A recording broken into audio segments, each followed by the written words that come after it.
Mente redimida. Nós vamos concluir essa série por aqui, hoje. Então abra sua Bíblia comigo. O primeiro livro de... Não, primeiro não. Em Tiago. Livro de Tiago. Carta de Tiago. Ou Epístola de Tiago.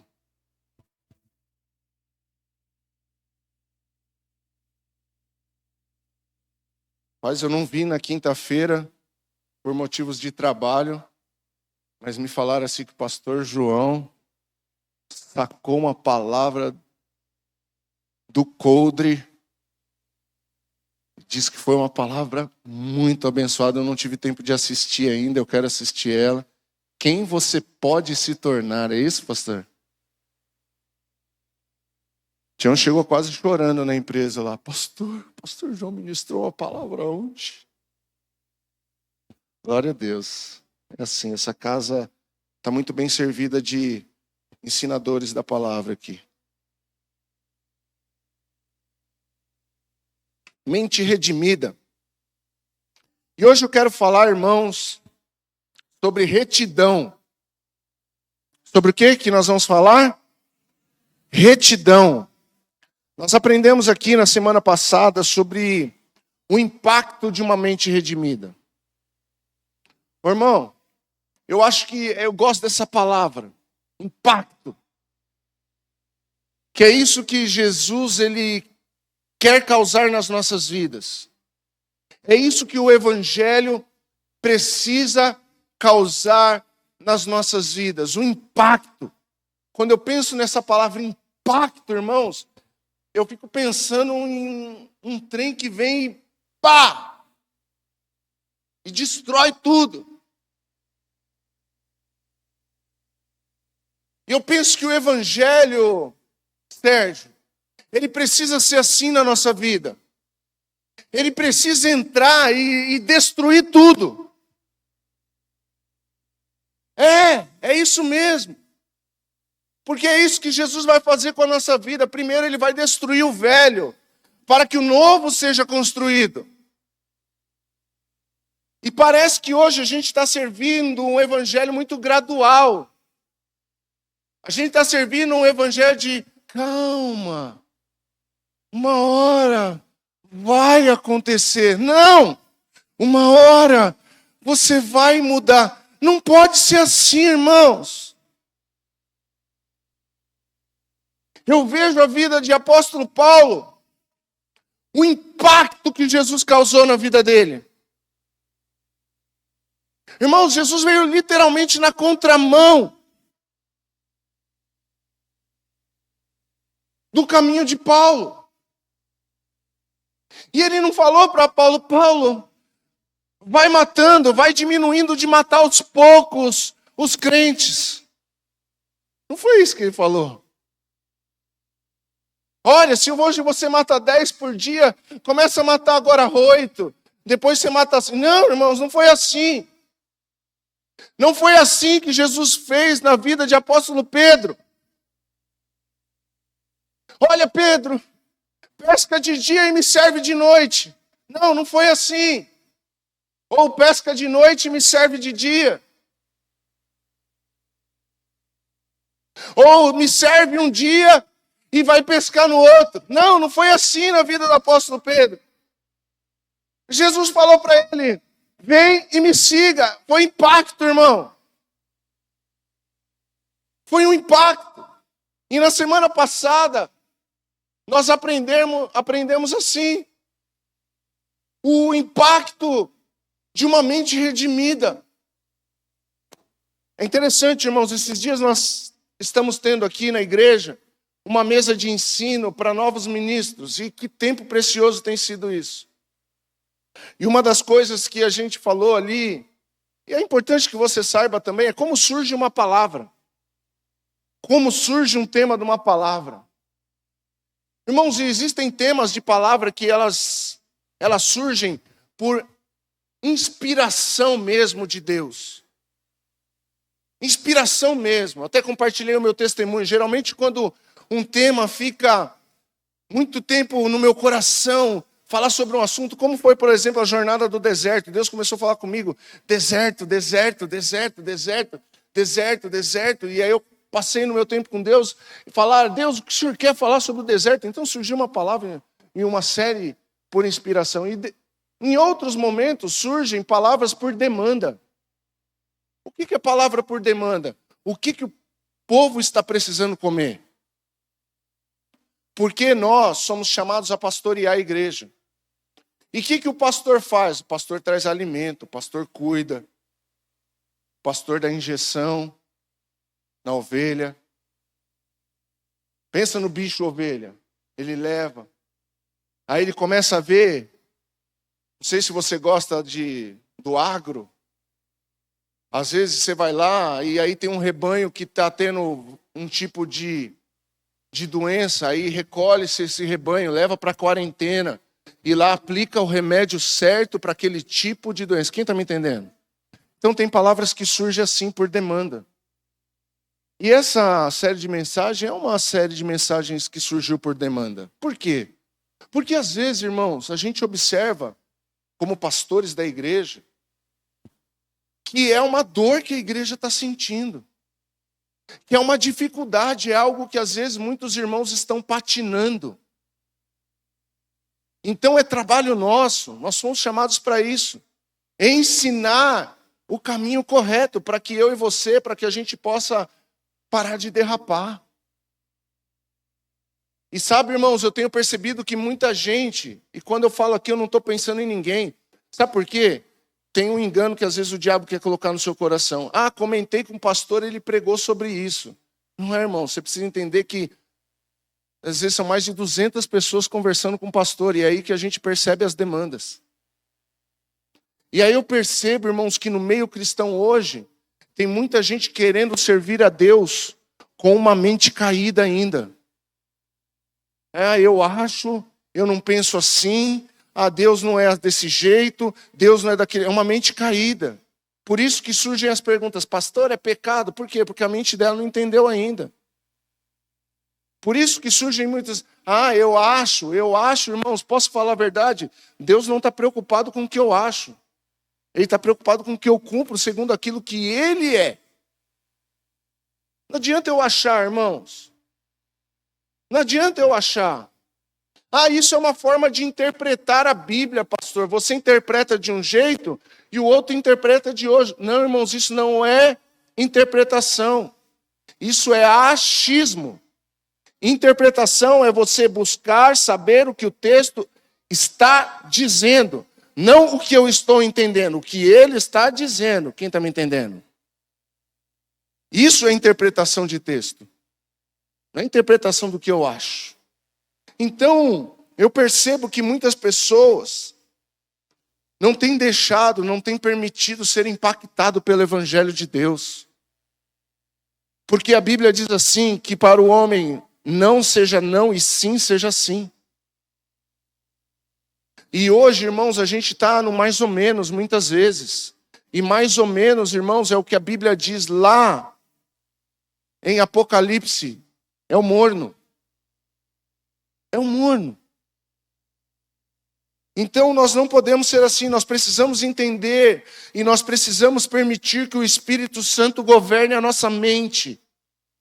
Nós precisamos permitir que o Espírito Santo governe a nossa mente.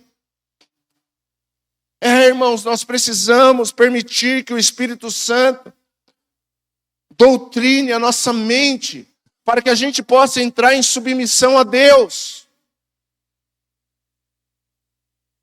Sim, irmãos, nós somos responsáveis pelas nossas mentes. Nós somos responsáveis pelos nossos pensamentos. Existem pensamentos intrusos? Sim, mas o que eu faço com ele? Eu o expulso. Eu o rejeito. Eu combato o pensamento intruso com o pensamento do céu.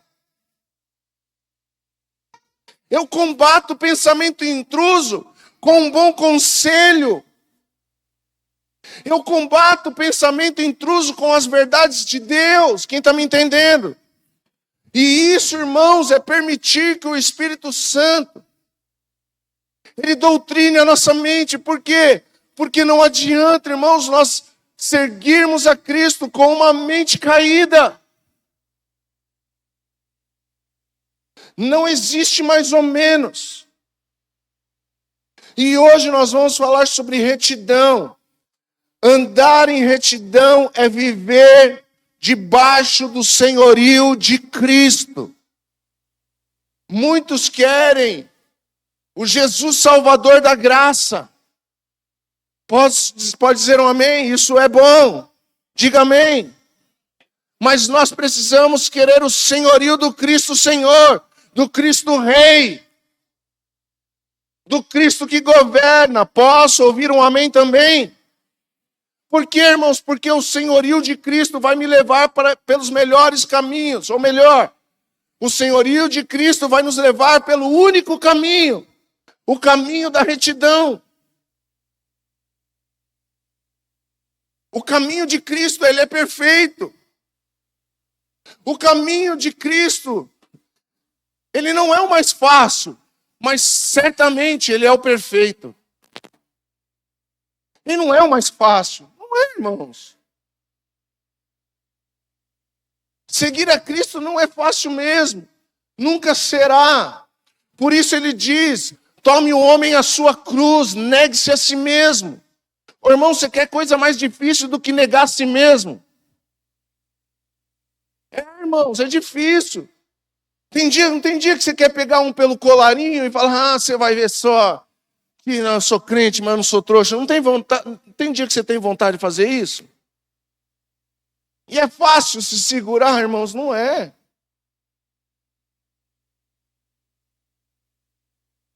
Então seguir a Cristo não é fácil. Mas é o melhor caminho, é o único caminho, é o caminho ideal. Deus nunca vai compactuar com as nossas mazelas, não. Ele é um Deus perdoador. Claro, irmãos, ele sempre vai perdoar. Mas não se engane, irmãos, aquilo que você plantar, você vai colher. Ele perdoa a culpa, mas ele não tira a colheita, irmão. E isso é o que uma mente caída não calcula. A mente caída não faz cálculos. Ela não pensa na consequência. O que é retidão? Pegamos ontem no dicionário. Retidão é um substantivo feminino. Qualidade, característica, atributo do que é reto. No sentido figurado, retidão é virtude de seguir, sem desvios. Diga assim, sem desviar. A direção indicada pelo senso de justiça, pela equidade, virtude de estar em conformidade com a razão, com o dever, integridade, lisura, proibidade de seu caráter. Então isso é andar em retidão, irmãos. Ontem eu estava conversando com a Andresa, da onde surgiu a questão da retidão. É por isso que a gente foi buscar o que significa retidão, para não falar bobagem. Sabe quando você ouve alguém dizer, ou você já disse dessa forma, irmão, aqui é papo reto. Palavra de homem não faz curva. Não tem, né? Irmão, eu tenho que vigiar nas gírias, viu? Verdade, irmão. Mas sabe quando você fala que o papo é reto? Você está duvidando de mim, rapaz? Que o papo é reto. E pensando nisso, irmãos, eu pensei na retidão que nós precisamos ter diante de Deus. Na retidão que nós precisamos ter como homens e mulheres de Deus. O papo tem que ser reto. A nossa palavra não pode ter curva, irmão. E quem tem uma mente redimida, irmãos, ele é papo reto. Ele é sim, sim, ou ele é não. Não. Se ele falar sim, você, irmão, para e pensa. Quando uma pessoa fala sim para você, o que você faz, irmãos? Você cria expectativas. Quando uma pessoa fala não para você, você vai trabalhar em cima do não. Não é não. Irmãos, e Jesus ele ensina a gente a ser esse tipo de pessoa. E é esse tipo de comportamento que nós precisamos ter. Então eu quero ler uma passagem com você, aí em Tiago, capítulo 1, a partir do verso 2. Diz assim: meus irmãos, considerem motivo de grande alegria sempre que passarem por qualquer tipo de provação, pois sabem que, quando sua fé é provada, a perseverança tem a oportunidade de crescer. E é necessário que ela cresça, pois quando estiver plenamente desenvolvida, vocês serão maduros e completos, sem que nada lhes falte.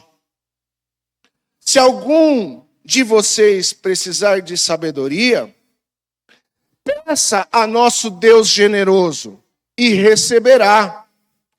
Ele não repreenderá por pedirem, mas quando pedirem, façam-na com fé, sem vacilar, pois aquele que duvida é como uma onda do mar, empurrada e agitada pelo vento.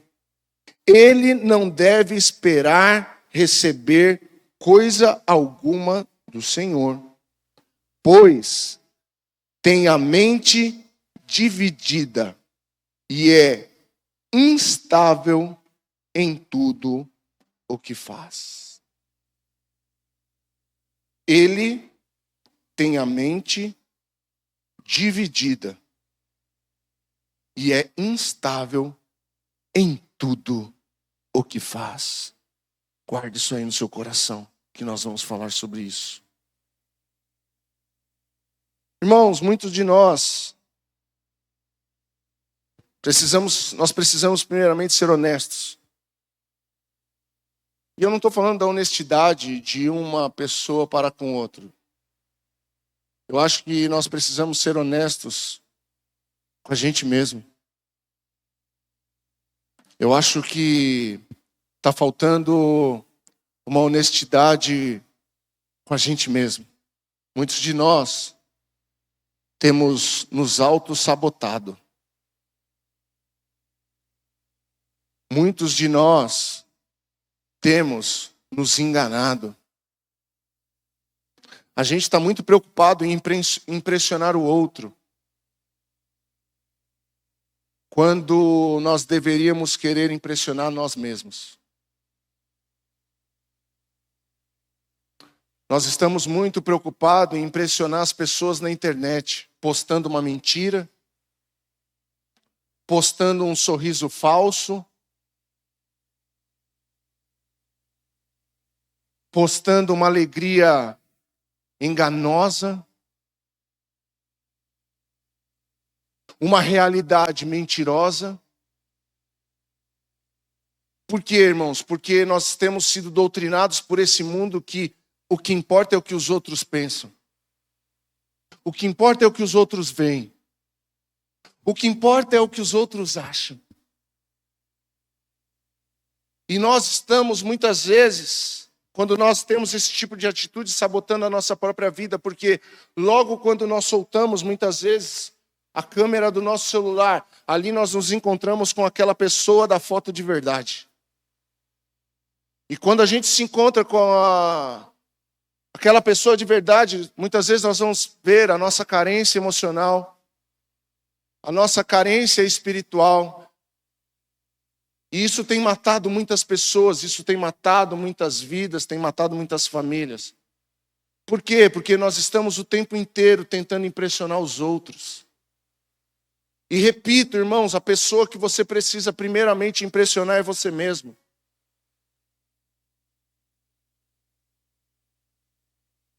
Por quê, irmãos? Porque você precisa mostrar para você que você mudou. Parece um trocadilho estranho. Lembra, no começo da série de mensagens que eu falei que um dia eu tive um encontro com um cara que estava destruindo a minha vida. E esse cara eu encontrei no banheiro, irmãos. Quando eu olhei no espelho, ele estava lá. Não eram os outros, era eu. Não eram as pessoas, irmãos. Para de ser aquele tipo de gente que sempre está colocando a culpa nos outros. Eu não prospero por causa dos outros. Eu não cresço por causa daquilo. O meu carro quebrou porque o mecânico não arrumou. O meu não sei o quê. Olha para você. Para de culpar os outros. Ah, o meu casamento não vai por causa da minha esposa. Ah, o meu casamento não vai por causa do meu marido. Não, para de culpar ela, para de culpar ele. Vai encontrar o culpado na frente do espelho. Certamente ele vai estar lá quando você chegar.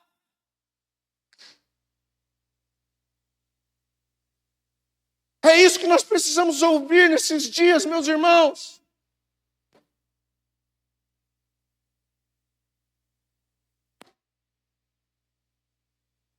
Sim, sabe, todos sabem, minha esposa, psicanalista, terapeuta, e a gente conversa muitas coisas sobre o que ela estuda.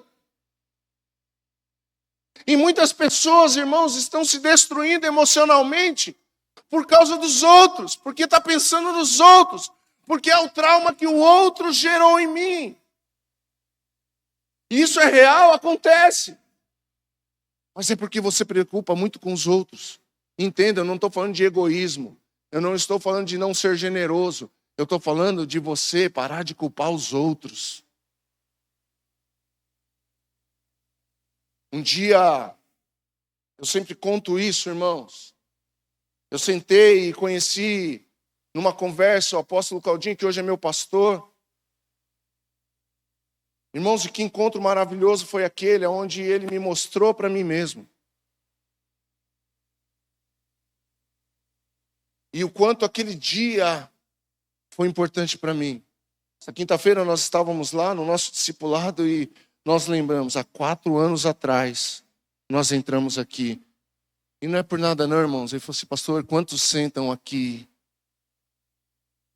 Quantos escutam a mesma coisa? Estão com a vida do mesmo jeito?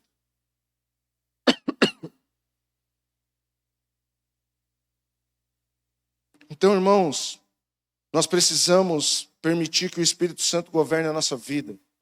Andar em retidão é ser convicto e não desviar do propósito. Quantas vezes eu e você, nós prometemos coisas a Deus. A partir de hoje, Deus pode fazer, Deus pode trabalhar, Deus trabalha o vaso. Não, Deus não trabalha o vaso, Ele trabalha o barro. Não foi assim ou não foi? Ah, pastor. Estou sabendo. Não, irmãos, trabalha o barro. E aí, irmãos, quando a gente sai, dá 1 dia, 2 dias, a gente quer sair fora da mão do oleiro. A gente quer sair fora da mão do oleiro. Por quê, irmãos? Porque o oleiro é ele que vai moldar do jeito que ele quer, com a forma que ele quer. Não é você que fala assim, olha, oleiro, faz um risco no meio assim, para ficar mais bonitinho. Não, irmãos, o oleiro, ele sabe a peça que ele quer extrair. Então nós precisamos permitir que o Espírito Santo governe a nossa vida para que eu e você não se desvie do propósito.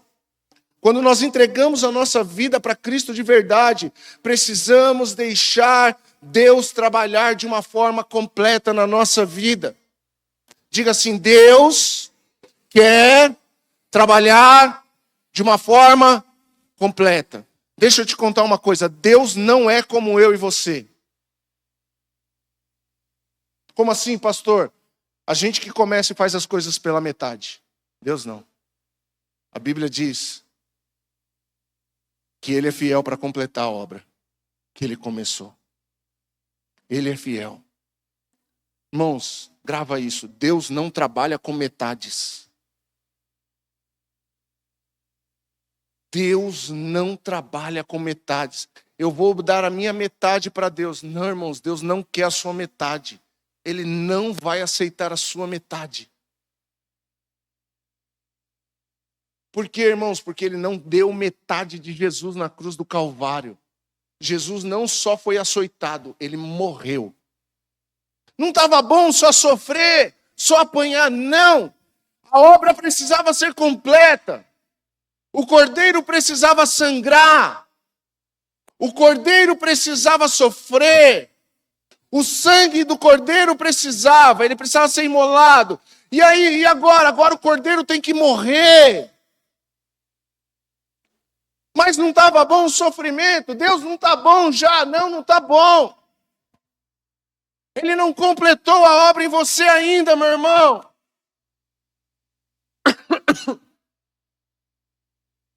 Então nós precisamos entender que Deus não trabalha com metades. Uma mente redimida aceita os processos de Deus. E sabe, irmãos, quanto mais a gente se entregar ao processo, quanto mais rápido nos entregarmos ao processo, mais rápido o processo vai acontecer.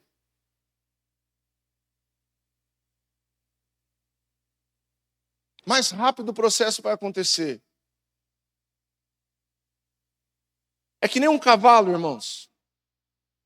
Gabriela tem uma égua que quando você vai dar um remédio nela, irmãos do céu, tem que amarrar as pernas, amarrar aqui, amarrar ali, amarrar lá, porque ela não aceita, irmãos. Então, um remedinho que é para demorar 30 segundos, irmãos, às vezes demora 2 horas. É sério. Agora tem a outra lá que não, irmãos. Chega lá e... é rápido. Passou pelo processo. Pronto. Esse é o exemplo que veio na minha cabeça.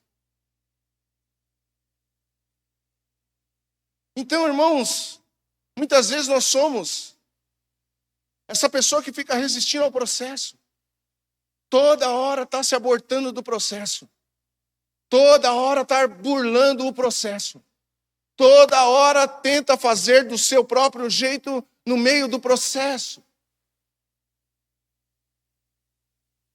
E isso, irmãos, é o resultado de uma mente caída, porque às vezes a gente acha que uma mente caída a gente só está falando de pecado. Não, irmãos, a gente não está falando de pecado, a gente está falando de vida debaixo do senhorio de Cristo.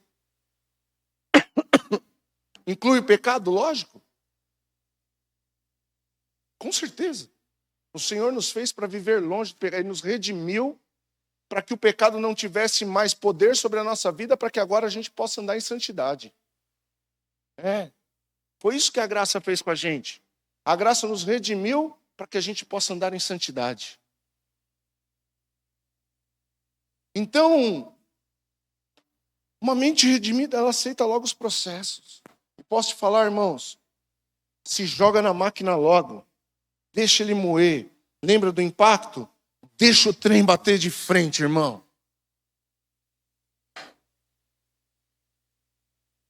Deixa o trem bater de frente logo. Sim, é radical. Vamos destacar alguns pontos aqui, irmãos. Primeiro, nossa fé precisa e vai ser provada muitas vezes. Nós lemos aqui em Tiago capítulo 2, no capítulo 1, versículo 2, diz assim: meus irmãos, considerem motivo de grande alegria sempre que passarem por qualquer tipo de provação, pois sabemos que, quando sua fé é provada, a perseverança tem a oportunidade de crescer, e é necessário que ela cresça, pois quando estiver plenamente, diga assim, plenamente desenvolvida, vocês serão maduros e completos, sem que nada lhes falte. Deus sempre vai provar a nossa fé. Várias vezes no decorrer da nossa vida cristã, Deus ele vai provar a nossa fé. Sabe o que é provar a nossa fé, irmão? Provar nossa fé é como levar o nosso carro para a revisão. Precisa levar? Precisa. Por quê? Para ver se está tudo certo. Para ver se tem alguma coisa fora do lugar. Para ver se você está correndo perigo. Imagina você andando com um carro 1 ano, 2 anos, 3 anos, com uma barra de não sei o que lá, solta, da suspensão. É perigoso. Pode causar um acidente. Você sair com o carro, de repente, com tudo bagunçado. Vai fazer uma viagem longa. Márcio sabe disso, trabalha com o carro todo dia. Tem que estar revisionado, por quê? Para não dar problema quando eu tiver a 2.000 quilômetros de casa. A 500 quilômetros de casa. Pega a visão. Então, irmãos, o Senhor ele vai nos levar para a revisão muitas vezes.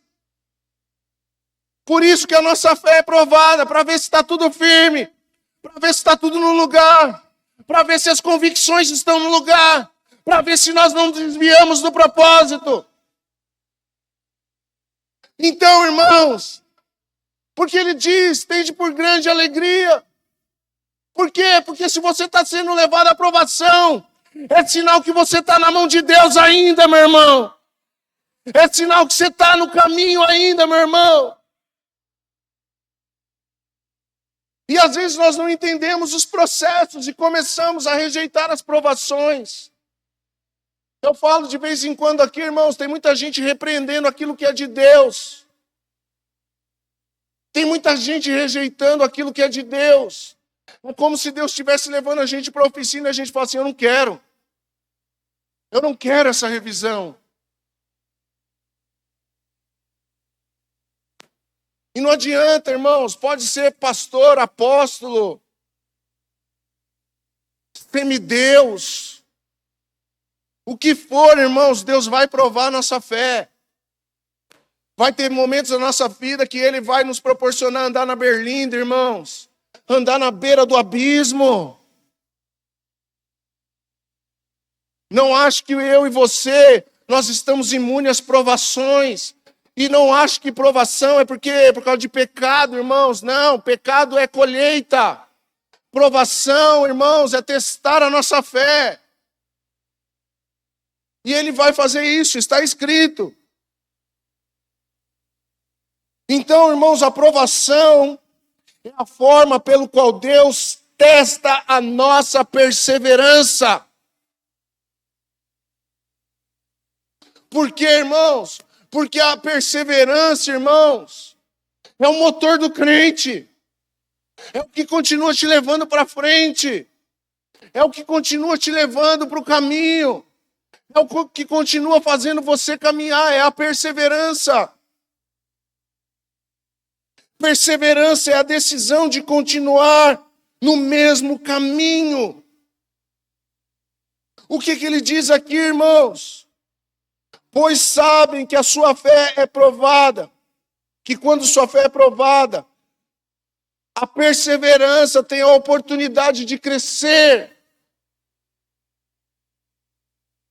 Irmãos, nós precisamos crescer em perseverança. Ah, eu quero crescer em fé, pastor. Não, não é em fé que você vai crescer. Você vai crescer em perseverança. Continuar na sua fé.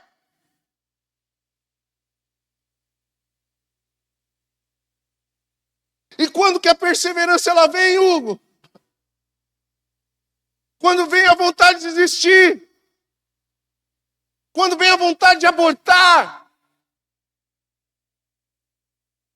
Quando abortar se torna uma opção. Irmãos, temos que tomar cuidado. Quando desistir se torna uma opção. Desistir não pode ser opção no nosso cardápio. Desistir não pode ser uma opção para mim e para você. Desistir da fé, desistir da profissão, desistir do casamento, desistir dos filhos. Desistir não pode ser uma opção. Desistir do chamado.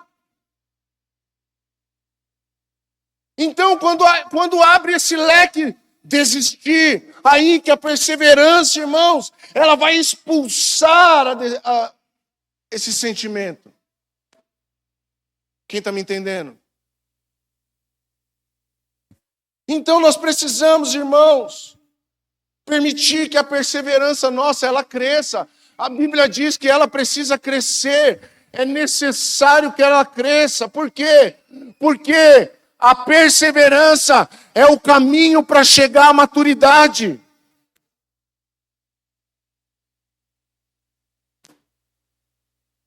Ou seja, eu não me torno maduro pelo tempo.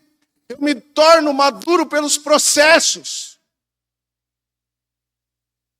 Por quê? Porque toda vez que eu for reprovado no processo, eu volto para a fila inicial da imaturidade. Sabe, eu vejo que o que falta na gente, o que falta no povo de Deus hoje é maturidade, irmãos. Maturidade. É muito... Na verdade, não é no povo de Deus, irmãos. Eu acho que é na humanidade. É muito mimimi. É criança que não pode mais tomar umas palmadas do pai. É criança que... Maturidade, irmãos. Está fazendo um monte de homem mole. Homem que não suja a mão de graxa. Homem que não põe a mão na terra. Ai, tem nojinho que pisa na areia da praia. Ah, para, irmãos. Filho que não se lambuza mais de sorvete. As crianças de hoje não sabem nem cuspir mais, irmãos. Não sabe cuspir mais, irmão. Se falar de comer... que nojo. Fala aí. A gente brincava de cuspir um no outro. Não é não?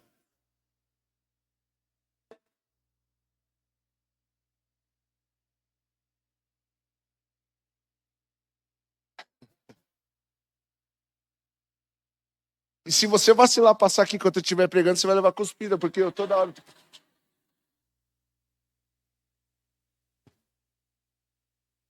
É verdade, irmão. Criança de hoje não chega em casa com o tampão do dedo. Ô mãe, faz o curativo aí que eu vou voltar. Ô, irmão, eu quebrei o joelho uma vez aqui, a rótula. Aí, irmãos, eu fiquei engessado daqui até aqui. Eu tinha 12 anos. Você lembra disso? Você já ficava de olho de mim na rua, né? Aí, irmãos, eu ficava aquele negócio lá. Um dia, irmão, eu só escutei. Eu estava na rua de cima de casa. Eu só escutei. Leonardo! Eu estava jogando bola, irmãos. Golzinho na rua. Cadê um jovem aí, um adolescente? Cadê? Deixa eu ver. Cadê o Luigi? Cadê o Luigi? Você sabe o que é brincar de golzinho na rua, rapaz? Não sabe. Não... Eu duvido que você sabe. Jogar taco? Já jogou taco? Ah! Aonde que baixa isso, pastor? Fala aí que eu vou baixar o jogo de taco. A gente brinca, irmãos, mas fala a verdade. Se a gente não está tendo um bando de homem maturo. E quando eu falo homem, não estou falando homem só o homem, eu estou falando homem ser humano. Não vai falar que eu estou sendo machista aqui. Eu estou sendo machista. Não, irmão. Nós brincava de mãe da rua, lembra? Eu brincava do negócio assim, ó. Uva, pera, maçã da salada mista. Vocês nunca saberão, rapaz. Quando era aquela que a gente queria salada mista e dar uma apertadinha. É essa? É! Aí a gente ia lá e... não estou ensinando. Olha o que o pastor está ensinando na igreja, meu Deus. Nunca saberão. Vocês são a geração do Tinder. Sai fora. Está amarrado em nome de Jesus. Mas é isso, sabe, irmãos? O que está faltando hoje, irmãos, é maturidade. Maturidade, sabe o que é? Não deu certo hoje, está tudo bem, amanhã dá. É levantar, cair, sacudir a poeira, levanta, não chora e vou seguir o caminho. Tá limpo, tá legal, não vou chorar, eu estou em pé, porque isso pode ser um processo de Deus na minha vida, e eu vou seguir, eu vou perseverar, porque eu quero chegar à maturidade, e eu quero ser uma pessoa completa em Deus. Então nós precisamos entender isso, irmão. Quem persevera, mesmo em situações contrárias, mostra maturidade. Irmão, eu sempre fui uma pessoa que sempre comecei e não terminei. E não terminava as coisas. Então presta atenção. Uma mente redimida entende a provação. Segundo ponto que eu quero destacar. A sabedoria é o escritório do crente maduro. A Bíblia diz aí no versículo 5, se alguém de vocês precisa de sabedoria, peça ao nosso Deus generoso e receberá. Ele não os repreenderá por pedirem. Irmãos, a sabedoria é o escritório do crente maduro. Como assim, pastor? Escritório, irmãos, é o lugar onde você toma suas decisões. Escritório é o lugar que geralmente você vai para pensar. Escritório é o seu lugar, onde estão as suas coisas. Eu acho que todo mundo deveria ter um escritório. Um cantinho. Um cantinho de fazer conta. Um cantinho de planejar. E a Bíblia diz que nós precisamos ter sabedoria. E eu entendo, irmãos, que a sabedoria ela vem de Deus. Por quê? Porque Tiago está dizendo isso aqui. Se você não tem sabedoria, peça ao nosso Deus generoso, que Ele dá, que você receberá. Por quê, irmãos? Porque quem decide sem sabedoria, decide para a destruição. A nossa vida, irmãos, ela é tomada por decisões diárias. Eu decido pecar ou não pecar. Eu decido comprar ou não comprar. Eu decido xingar ou não xingar. Eu decido fazer ou não fazer. Eu decido dar ou não dar. Eu decido ir para a direita ou para a esquerda. Eu decido. A nossa vida, ela é baseada em decisões. O problema é, irmãos, que nós decidimos muitas coisas nas nossas vidas sem sabedoria. Por isso que eu fiz uma ilustração sobre a sabedoria ser o escritório do cristão. Ou seja, é em sabedoria que eu decido. É em sabedoria que eu planejo. É em sabedoria que eu faço contas. É em sabedoria. Irmãos, pressa e sabedoria não andam no mesmo lugar. Pressa e sabedoria não andam juntos, irmãos. Porque muitas vezes a sabedoria vai falar para você, espera. Muitas vezes a sabedoria vai falar, vai com calma, devagar. E a pressa não. A pressa eu preciso. A pressa gera demandas. A sabedoria não. Ela gera convicções.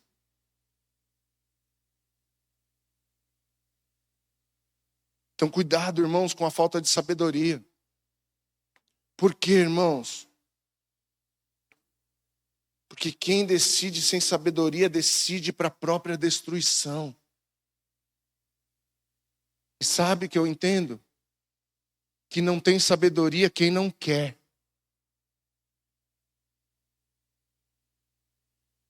Não tem sabedoria quem não quer. Sabedoria não tem a ver com aquela pessoa inteligentíssima, não. Eu conheço pessoas sábias e analfabetas. Pastor Hélio. Pastor que a gente conhece, irmãos, uma vez ele recebeu uma palavra de Deus, que Deus ia dar um carro.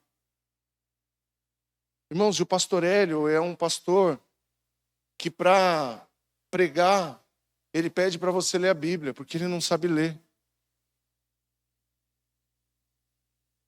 E aí, um dia veio uma palavra de Deus que ele ia ter um carro, que ele ia ganhar um carro.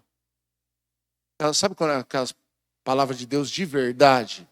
Cuidado, irmãos, porque tem umas dessas que é de mentira. Sabe o que ele foi fazer, irmãos?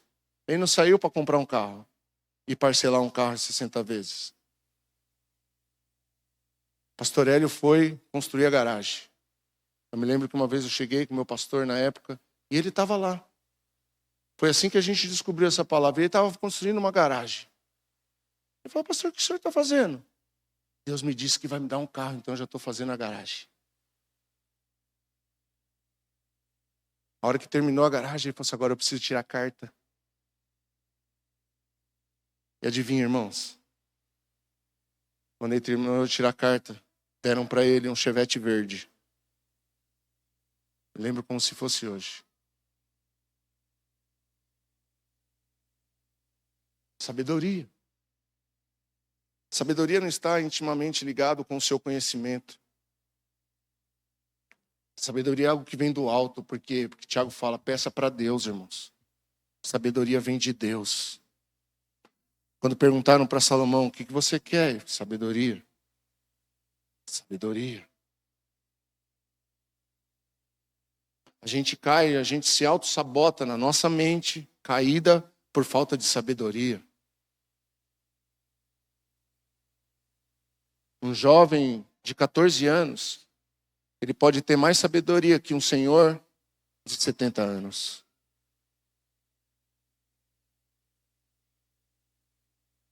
E nós precisamos buscar sabedoria. Por quê? Porque a sabedoria faz parte do processo, irmãos. Você vê que a nossa fé é provada. Para quê? Para que a nossa perseverança cresça. Agora, nós só vamos entender tudo isso se a gente tiver sabedoria. Porque ele fala, se algum de vocês não tem sabedoria, peça ao nosso Deus generoso, que Ele dá. Então sabe qual que tem que ser sua oração? Não é Deus me dá um iPhone novo, não, é Deus me dá mais sabedoria. Me dá sabedoria para poder lidar com a minha família. Me dá sabedoria para poder lidar com os negócios. Me dá sabedoria para poder lidar com o ministério. Me dá sabedoria para poder lidar com o meu casamento. Me dá sabedoria para lidar com aquela pessoa que está te apurrinhando. Me dá sabedoria, Senhor, para dar o próximo passo. Então nós precisamos ser sábios, irmãos. E isso Deus ele nos dá. Sabedoria é parar, olhar e escutar.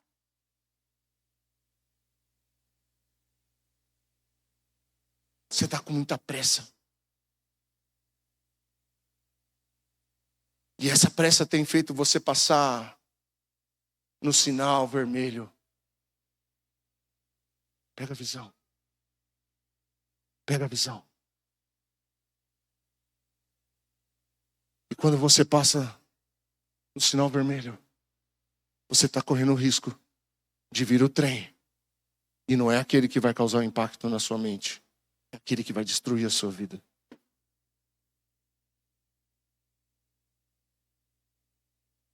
Para. Não adianta correr. Tem hora que não adianta correr, irmão.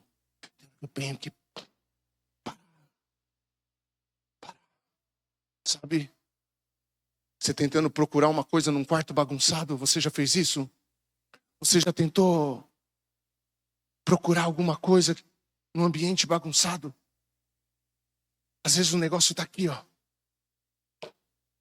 Mas você não vê que porque é tanta bagunça. Aí você faz assim: vou parar, vou olhar. É uma bagunça. O que eu vou fazer? Eu vou arrumar a bagunça primeiro. Aí a hora que você arruma a bagunça, o que aparece? O que você tanto procurava. Tem muita gente aqui que está com a vida bagunçada. Está na hora de você parar e olhar a bagunça da sua vida. Me ouça em espírito, irmão. Me ouça em espírito. Porque senão você vai continuar batendo cabeça. Me ouça em espírito. Para. Olha. Ouve de Deus. Deus me mostra a direção. Me mostra o caminho certo. Me mostra o que fazer. Calma. Calma. Ei, calma. Esses dias eu vi um vídeo de o que fazer quando uma pessoa cair num lugar. Quando ela se afogar. Quando ela cair numa água. Alguém viu esse vídeo? Não. Por que a pessoa morre? Porque ela começa a se debater. Porque se ela cair retinha e tampar a respiração, ela vai voltar de volta para a superfície. Mas o desespero vem. E aí ela começa a bater. E aí é por isso que ela morre, porque ela engole água.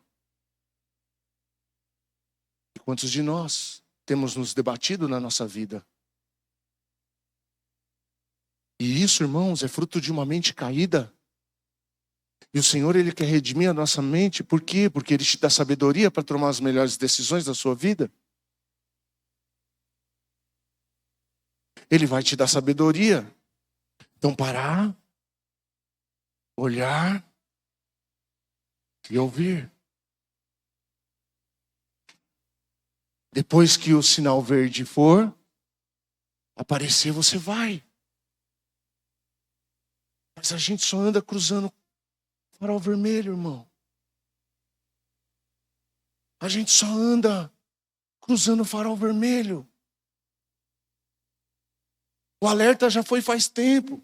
Quantas vezes o Espírito Santo falou no seu coração: não vai, cuidado. E você passou no farol quando estava piscando o amarelo. E agora, irmãos, é o vermelho. Você continua passando no farol vermelho. Ei, está na hora de você voltar. Por quê, irmãos? Porque o caminho do Senhor é reto. Você precisa ser reto nos seus caminhos. Eu preciso ser reto nos meus caminhos. Eu preciso ser reto nos caminhos do Senhor. Se esse é o caminho que eu decidi, meu irmão, Deus não vai trabalhar com a sua metade. Ele quer você inteiro no caminho. Ele quer você inteiro no propósito. Deus não vai trabalhar com a sua metade. Ele quer você por inteiro.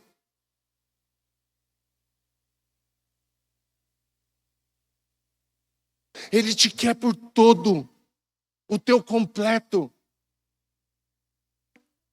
Mas será, pastor, que é assim mesmo? Será que é assim mesmo? Uma mente redimida, irmãos, não busca caminhos, busca sabedoria. Por onde eu vou, Deus? Não, Deus, mira minha mente. Se está surgindo muitos caminhos, está faltando sabedoria. E por último, nós precisamos ser pessoas firmadas na fé. Tiago 1,6 diz assim: mas quando pedirem, façam-no com fé, sem vacilar. Pois aquele que duvida é como uma onda do mar, empurrada e agitada pelo vento. Pois tem a mente dividida. e é instável em tudo que faz.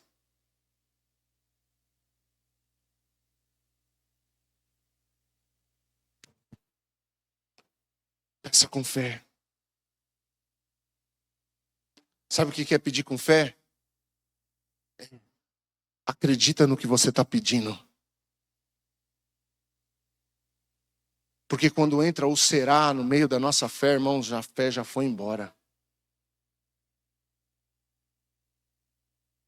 Sabe por que muita gente não pratica os princípios que aprende aqui? Por causa do será. Por causa do será, porque às vezes, irmãos, a gente escuta aqui e a gente nem ao menos tenta praticar.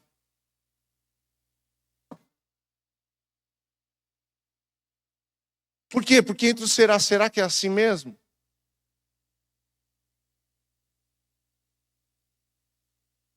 Será que o que o pastor está ensinando é isso mesmo? Irmão, eu não preciso ensinar. Eu não precisaria ensinar se você lesse a sua Bíblia. Com uma mente redimida.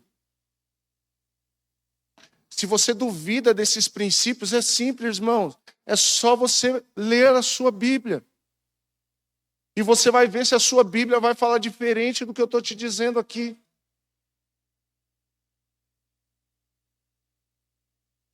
Então, quando pedirem sabedoria, peça com fé. Por quê? Porque Ele vai te dar sabedoria. Só que a sabedoria, muitas vezes, vai te mandar ir pelo caminho contrário do que você está indo. Aí que entra o será. Você tem coragem de abrir mão daquilo que você está fazendo hoje, porque a sabedoria vai te dar uma outra direção? Você tem coragem de largar mesmo as redes cheias de peixe, igual Pedro fez? Você tem coragem mesmo de rasgar as cartas, como Paulo fez? Ele pediu cartas de autorização para matar cristão, e quando o trem de Jesus vem e pá! Ele fala, o quê? Eu vou rasgar essas cartas agora. Eu não vou deixá-la aqui que vai que.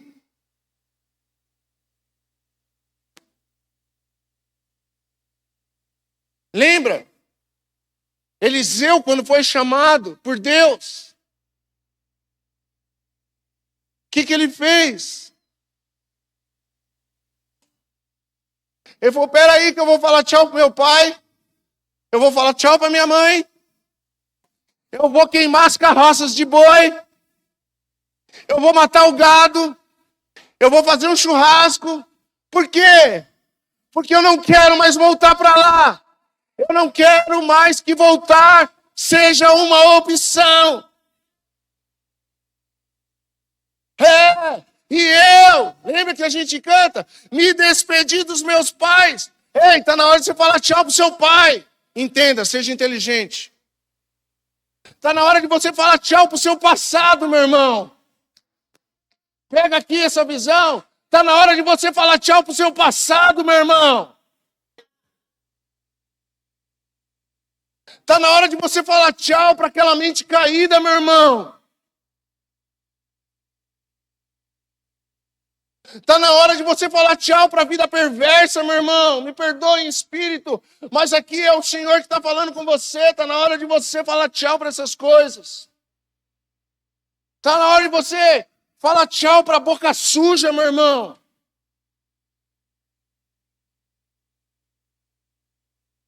Porque eu tenho que estar firmado na fé. Eu não posso ser dividido, eu não posso ser instável. Hoje eu estou, amanhã eu não estou. Hoje eu estou junto, amanhã eu não sei. Hoje eu sou de Cristo, mas eu vou bailar com o diabo à noite. Está escrito, irmãos. Mente dividida traz comportamentos divididos.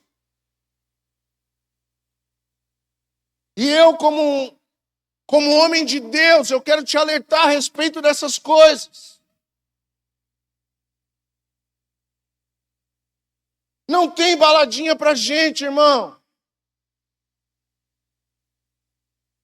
Ah, você não bebe porque você é crente? É isso mesmo. Eu não bebo porque eu sou crente. Ah, você não fuma porque você é crente? É isso aí mesmo. Eu não fumo porque eu sou crente. Ah, você não fala palavrão porque você é crente? É. Tá na hora, irmão, da gente assumir a nossa postura de uma mente redimida. Hoje a gente fica assim, ó, contornando. Não é porque a gente é crente, é porque eu não quero. Tá negando o evangelho, falando não para Jesus. Ah, me mostra na Bíblia, pastor. Não, eu te mostro na minha vida.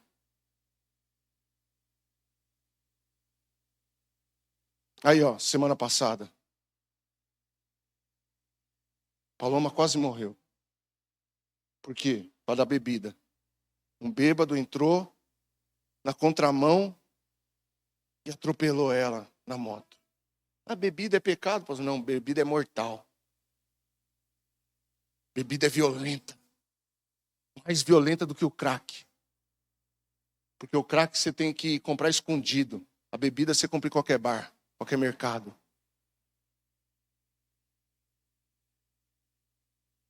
Eu não bebo porque não é, um crente pode nada, irmãos. Não deve nada.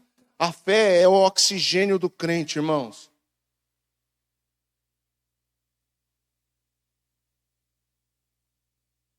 Fé e dúvida não cabem na mesma mente. Ou você tem fé ou você duvida.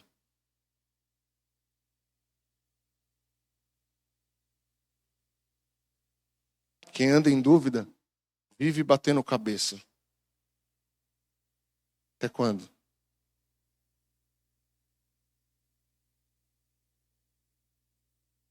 Até quando? Eu costumo dizer, vai pagar para ver, irmão? A vida é muito curta para você pagar para ver. Tem coisa melhor de você ser sóbrio e curtir os seus filhos? Quantos aqui foram filhos de pais alcoólatras? Eu não sou alcoólatra. Eu só bebo todo dia. Só não consigo passar um final de semana sem beber. Mas eu estou tranquilo. A hora que eu quiser parar, eu paro. Não é assim, irmão? É assim. Precisamos ser inteiros e firmados na nossa fé em Jesus, irmãos. Íntegros. Inteiros. Sabe o que eu quero te dizer? Ande em retidão. Uma mente redimida anda em retidão. Posso fazer um trocadilho aqui? Seja papo reto. Seja papo reto.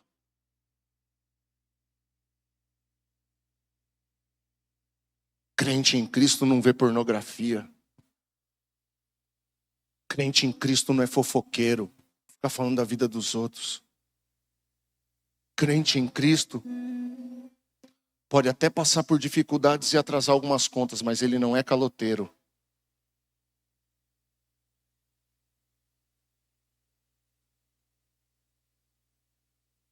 Crente em Cristo,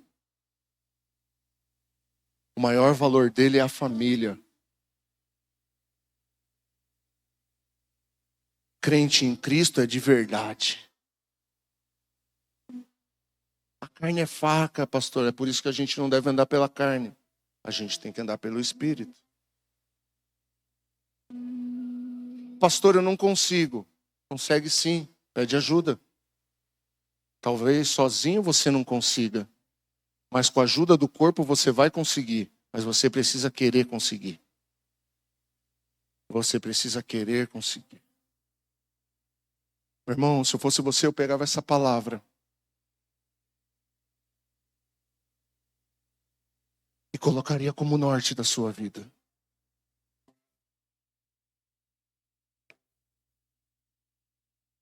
Eu tenho uma palavra só. Eu tenho uma palavra só. Eu sou crente em Cristo. Se esse é o caminho que eu tenho que seguir, eu vou seguir. Se isso é o que Deus espera de mim, então eu vou fazer.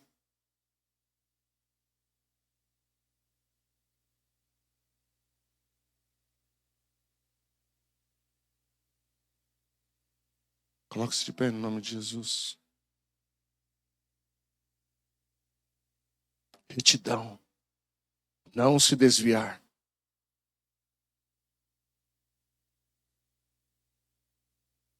Retidão. Às vezes a gente acha que desviar, né, irmãos, é ir para o mundão. Tem tanta gente desviada dentro da igreja, irmão. Escuta a palavra, ela entra por aqui, sai por aqui. Lê a Bíblia e entra por aqui e sai por aqui também. Tem tanta gente desviada do propósito dentro da igreja. Talvez essa pessoa hoje seja você. E sabe o que eu vejo nessa manhã? É o Senhor te chamando de volta para o propósito. Deixa Ele cuidar da sua vida, meu irmão. Coisa boa é estar na mão de Deus. Às vezes não são fáceis. Às vezes não é fácil. Mas é certo. Não procure facilidades. Procure sabedoria. Não procure caminhos. Procure sabedoria do alto.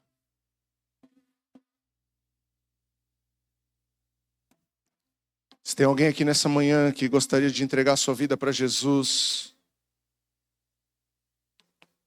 de repente você nunca entregou sua vida para Jesus na igreja, você nunca levantou a sua mão e disse: eu quero entregar minha vida para Jesus, eu quero aceitar que Ele governe a minha vida.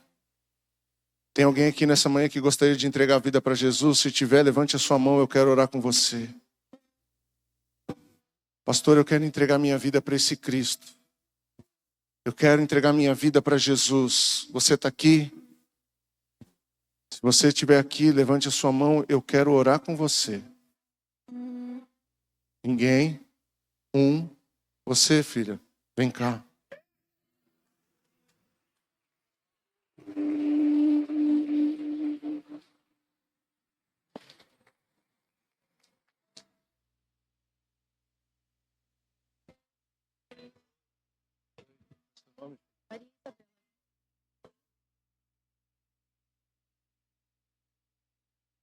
Mais alguém? Pastor, eu quero entregar minha vida para Jesus nessa manhã. Eu quero que a minha vida seja do Senhor. Eu quero os seus cuidados sobre a minha vida. Tem mais alguém aqui? 1, 2, 3. Amém. Estenda suas mãos para cá.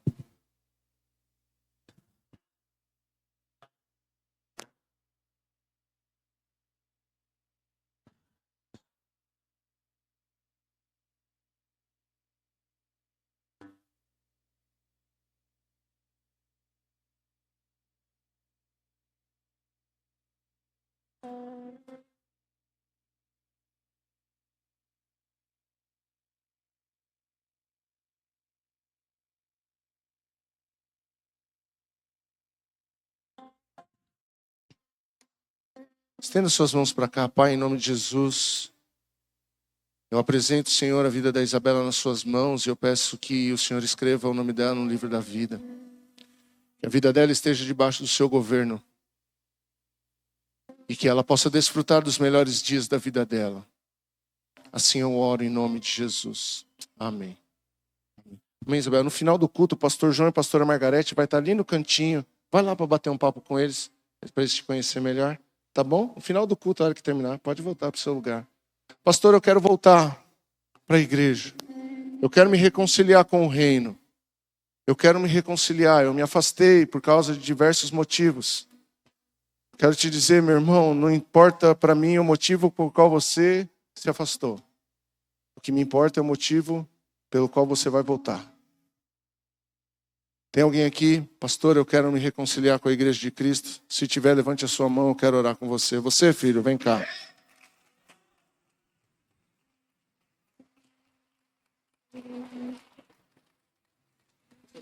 Qual é o seu nome? Lucas.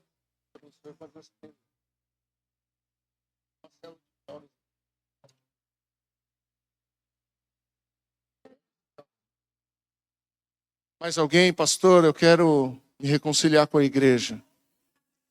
Oh, nosso irmão aqui, glória a Deus.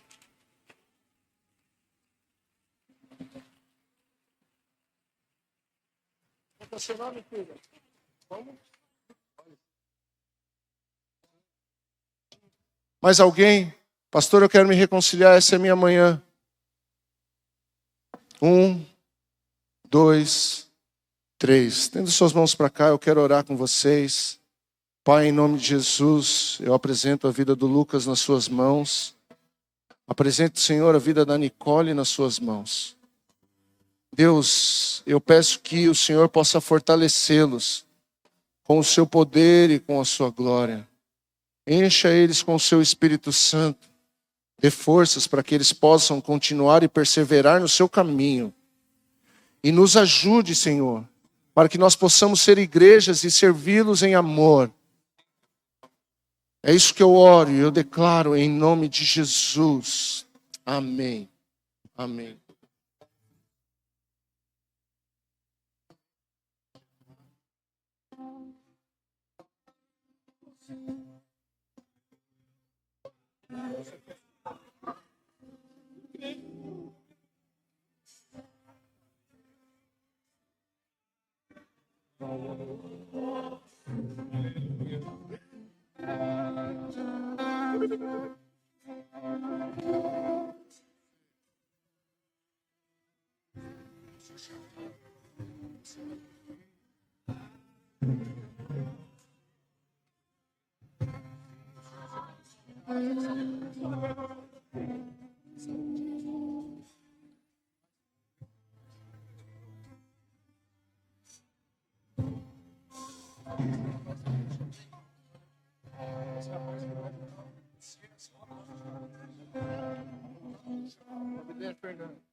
Vamos?